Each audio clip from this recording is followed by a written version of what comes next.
Hello and welcome to the PhD Life Raft podcast. I'm Emma Brzezinski and today I am talking to Becs McCutcheon. We're talking about finding your voice, both in terms of your writing and also in terms of speaking about your work. We talk about the evolutionary process of the PhD journey itself, and we also talk about the importance of treating questions with delight. So I do hope you enjoy this episode.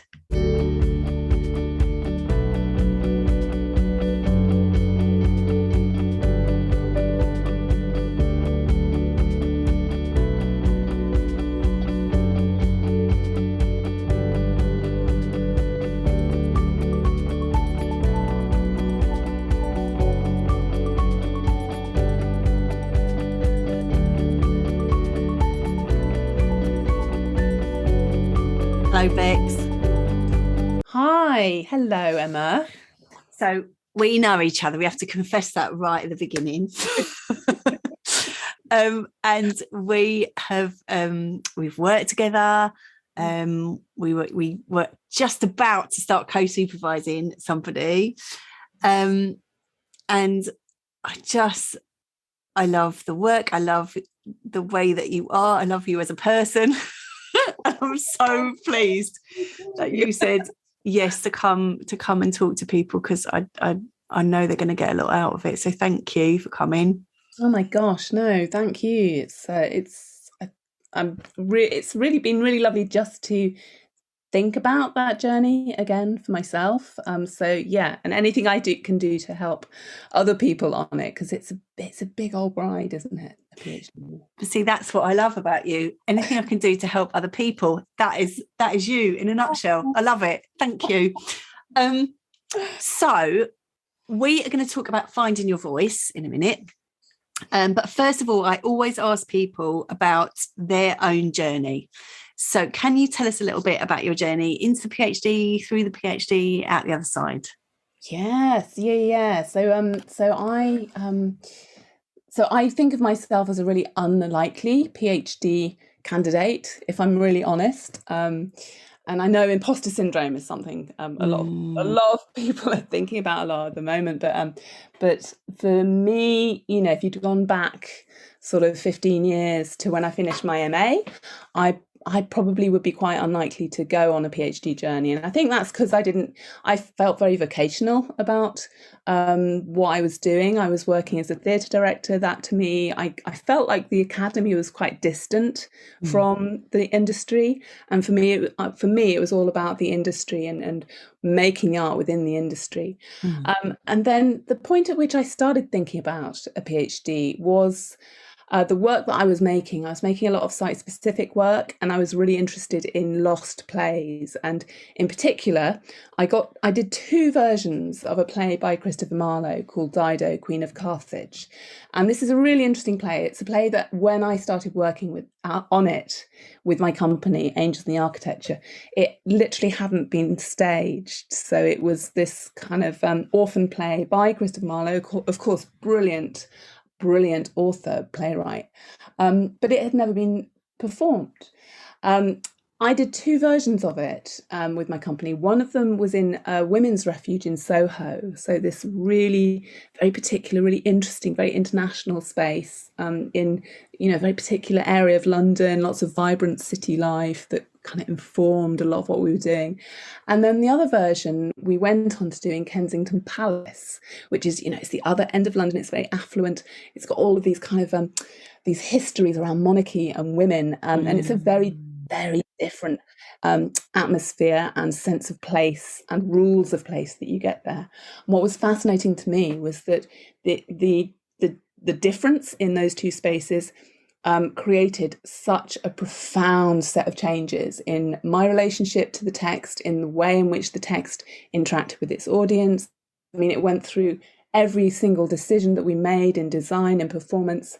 And I just came away with this really interesting experience of, and really interesting example and case study of what is the relationship between site and the theatre, if you are going to be working with the text in a site. So yeah, I got to a point in my career where I felt like I wanted more time and space to be exploring these ideas. And I got talking to an old friend of mine who's also an academic, who said, look, things are changing a lot in the academy now. This is sort of going back to 2007 or 8. And there are these things called practice-based PhDs. And I think you'd be a really good, really interesting person to do it, because you have a real research head, you have these interests, but you're in industry as well.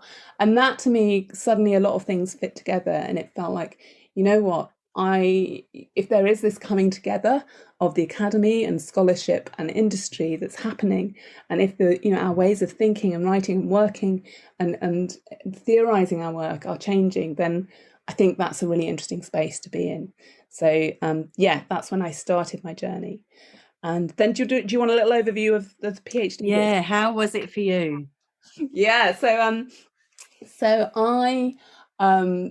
I started off on this I created a PhD proposal then around this idea of lost texts and spaces. I was very fortunate to get funded to do that by Royal Holloway and the then AHRC, which helped enormously, and I'll be kind of forever grateful for that. And I started along my journey, and immediately kind of had quite a shock to the system, I would say, because I'd been, I think, nearly 15 years outside of the kind of academic institution, and I felt like my research skills were nowhere near where they needed to be.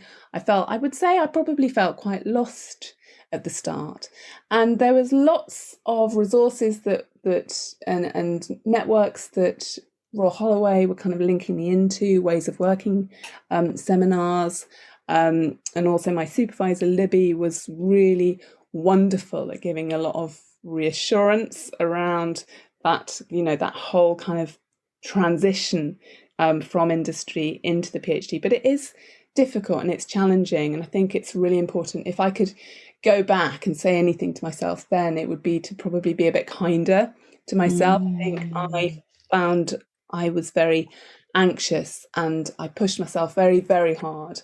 And it's just worth recognizing, I think, when you're on a PhD, that it's okay to feel uncertainty, the where you are in terms of your knowledge, and the knowledge that's being created is going to be in new territories. It wouldn't be a valid PhD if you weren't making new discoveries, and that's new for you, extending your knowledge, but you're extending knowledge anyway. So there's a real need to develop a lot of resilience around that, and I think podcasts like yours and the kind of resources that you're creating are so valuable, just in terms of just developing that kindness and understanding towards yourself.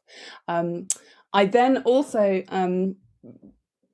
started my family. So I was pregnant during my first year, and actually by kind of various accidents I ended up having 2 years of maternity leaves during the process of my PhD. And this is it. This is how, there's a kind of ideal PhD, isn't there, where you can kind of be almost a bit, it can be maybe the main focus of your life, and you get to make it the heart of your life, and that's brilliant. I had kind of people alongside me who were able to do their PhD that way, and I can remember looking at them quite enviously in seminars, thinking, oh my God, you've actually been able to read the entire reading list. And that, with a young family, that's never going to be the case, I think. And so I kind of, again, this same friend of mine said, well, you're going to have one of those pragmatic PhDs where, you will do your best, and but you've got a lot of other things in your life, and you just have to just be really kind of, again, kind to yourself around that, and prioritize the things that absolutely have to be done. And yeah, so it can be done alongside a young family. It's really challenging.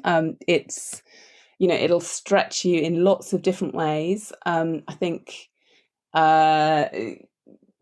I think in a really positive way, I liked the fact, I think, that I had something alongside the young family. I think for me, the idea of being, a parent at that point in my life, I was really anxious about losing all of the ground I developed as a theatre director. And so the PhD for me was a really important way of staying very tangibly connected with that, and continuing to develop myself through that whole period. But it was one hell of a juggle. And I would say kind of planning, organization, and support, the support kind of my family and of my supervisor and of my department were really important in kind of I know a PhD, in a way, the model of it as a lone journey, I think it isn't really accurate, because there's no way you can complete a PhD completely on your own. There's so many other kind of links in the chain of being able to kind of sustain yourself. And the more you can do to connect yourself formally and informally to other networks, the better, I would say, because it can feel isolating at times. It's your project, it's your baby. And there are times when you need someone else to talk through the granular detail of everything you're going through with. Absolutely. Yeah, absolutely. I always say to people, you're the CEO of your PhD, but who's on your team? Who's around the board table with you? Because no one can do it on their own. And I love the sound of your friends. What a brilliant team member that was. They sound great. Really sensible advice. Yeah, absolutely. And I also think, to pick up on what you were saying about having your family, having your life outside the PhD, because actually that can be so useful. It's grounding, it's real life. You don't have to put your life on hold to do a PhD. That's really helpful for people to hear. It is possible, it's doable. Yeah, absolutely. It's a very full program, but it is completely. And it's when I think of the way in which my life changed through that whole process, it felt really kind of explosive in every kind of direction, in a really good way. Amazing.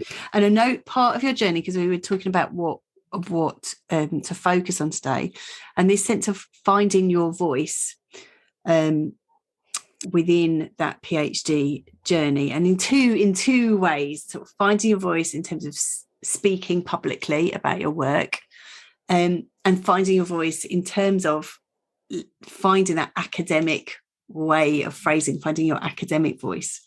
So which one would you like to take first? Oh, so probably finding the academic voice first, because I didn't get into public speaking right from the start. So chronologically, I think on both of those sides, I think looking back, it's really interesting, because having gone from being in a career where I was working as a director and kind of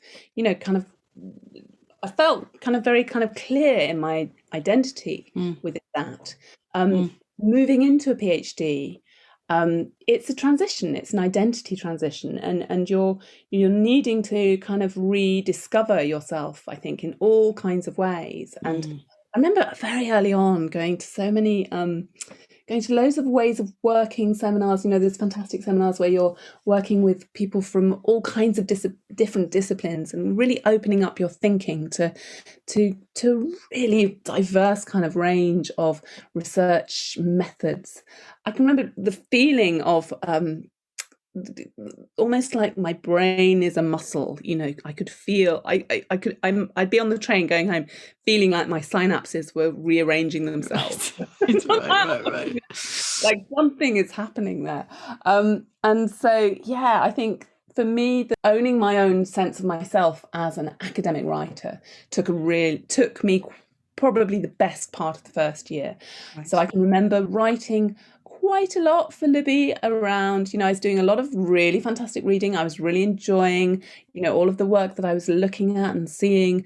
I was, writing performance analyses, and I felt that I was doing okay, but I felt like, I think I kind of plateaued quite a lot in that first year. I kind of got to the point where I just feel like I'm still writing like an MA. I'm still, I'm managing really well to extend and research and synthesize the ideas, but I don't have a sense of my own distinct voice here yet.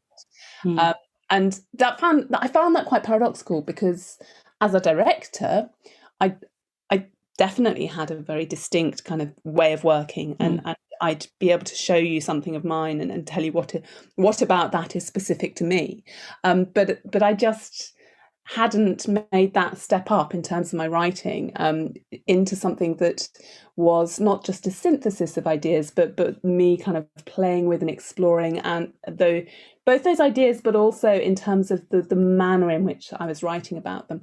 And I think a kind of breakthrough for me came from Libby, again, my wonderful supervisor.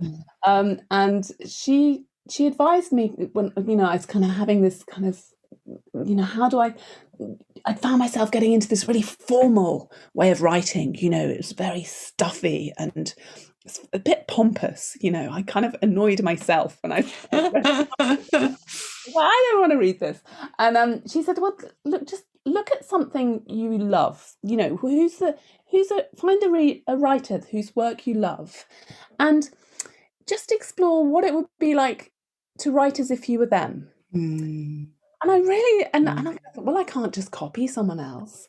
But the really important thing that it made me do was it just allows you to try on someone else's style. We get very caught up in our own selves, and it's very, all of our particular tics and mannerisms are very tacit, aren't they? And when you try on a different way of writing, suddenly you just start to open things up. So for me, it was a brilliant writer from dance practice, actually. So she writes in dance site-specific practice. I'm trying to remember her name. I will try and find the name and the article for you. But the article itself is called The Library Dances, and it's this beautiful piece of site-specific dance.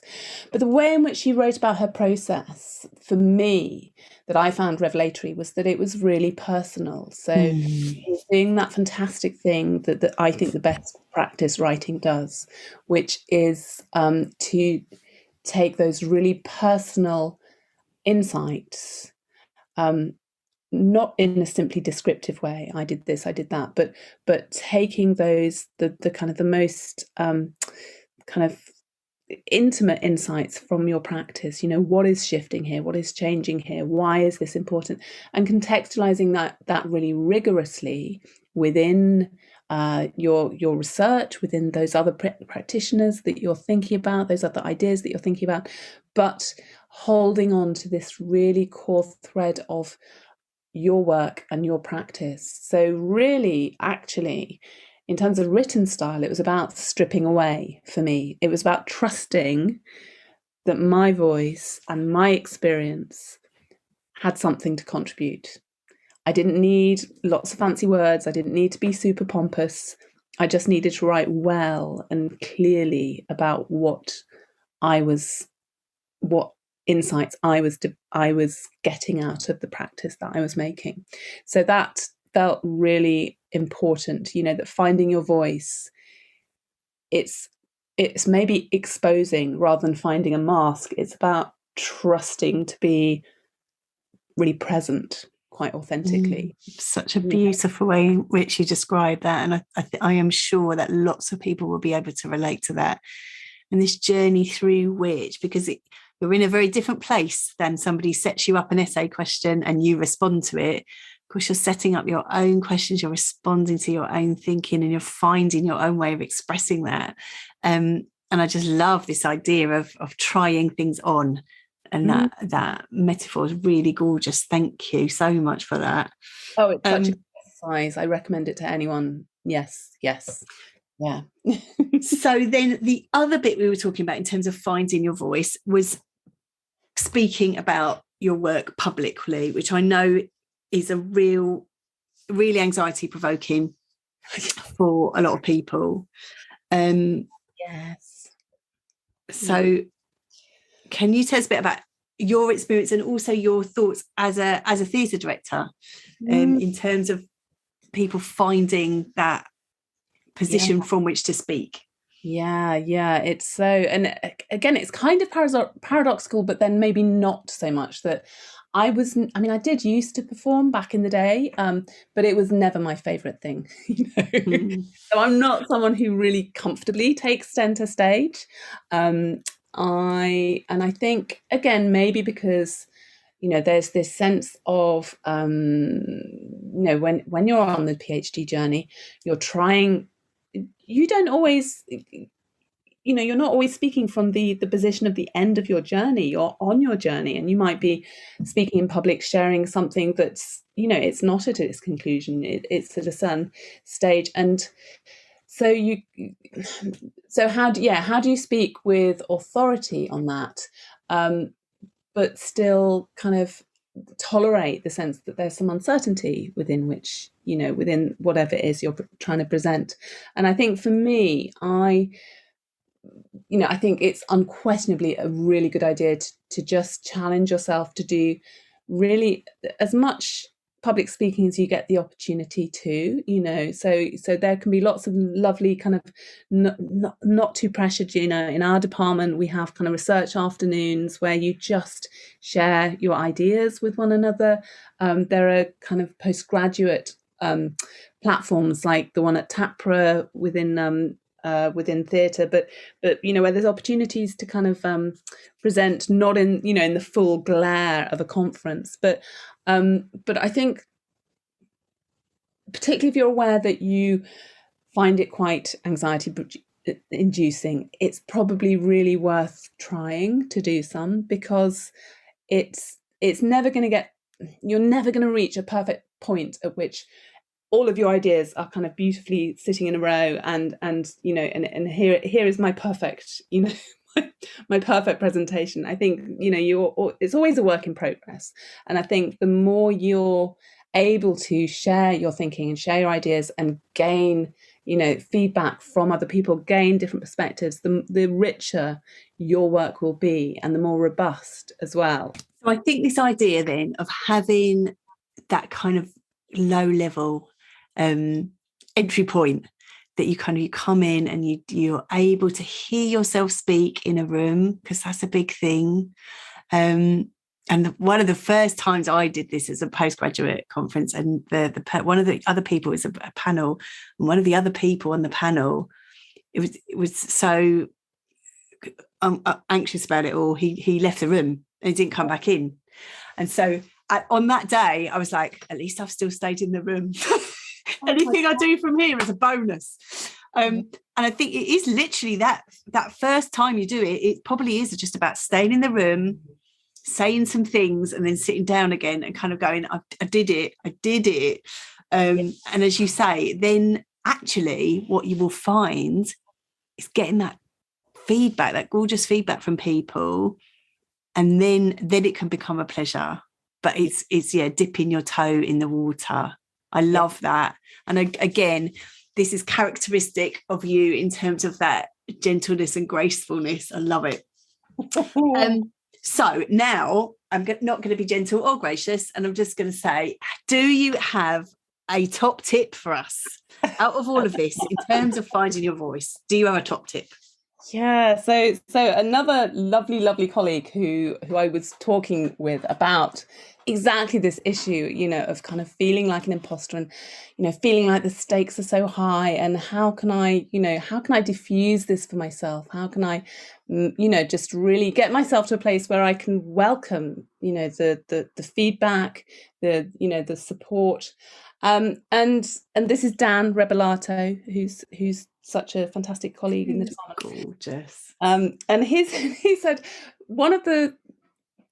what he's observed in conferences, all over the world, all kinds of platforms that he speaks in, that the more experienced, the more senior you are, the more people seem to just absolutely assume there's this positivity, and it tends to be kind of the kind of younger and more experienced, anxious people who kind of have this kind of sense of that someone's going to pull them over, grill them, or come in with kind of aggressive questions. And he said, that might happen, but if you watch a really experienced speaker, they'll treat every question, any question, as if it's a wonderful, supportive, brilliant question. Yes. I'm so glad you asked me that. Yes. So even if you do get that kind of nightmare, kind of scary question that you thought would be, you dreaded would come, treat it as if it's a positive opportunity. Treat it as though it's about how you receive it. And I think that's the more serious point that he was making, is that we kind of if we can get away from casting these kind of activities of public speaking in such a high pressure way, they really are, that they're such a golden opportunity to share everything that you're spending your life and your passion on with an audience who will get it, and so trying to get past, for me, get past that kind of imposter feeling that is this, am I genuinely contributing here, and just look to put your ideas out there as gently as you can, as clearly as you can, and to really kind of view that whatever comes back at you will help you build your ideas more robustly. So I love that. So gorgeous, such words of wisdom. Becs, thank you so much. I know you are super busy, and I just really, really appreciate you taking time to do this. Thank you. It's just so lovely to get the chance to think about this journey, and to hopefully help other people on their way with it, because it's probably it's one of the most challenging things you're going to do in your life. It really, really is. But it's so worthwhile. And I think the really interesting thing, I don't know if you agree with this, Emma, but that I think I only realized this a couple of years after completing my PhD, and it was kind of, it's not necessarily about the PhD on the shelf. It's about what it's done to you, the journey that it's taken you on, and how it's changed you as a person. That's where the PhD really sits. And absolutely, it's a long time to realise that. Absolutely, hear to that. Thank you so much, Becs, and thank you all for listening.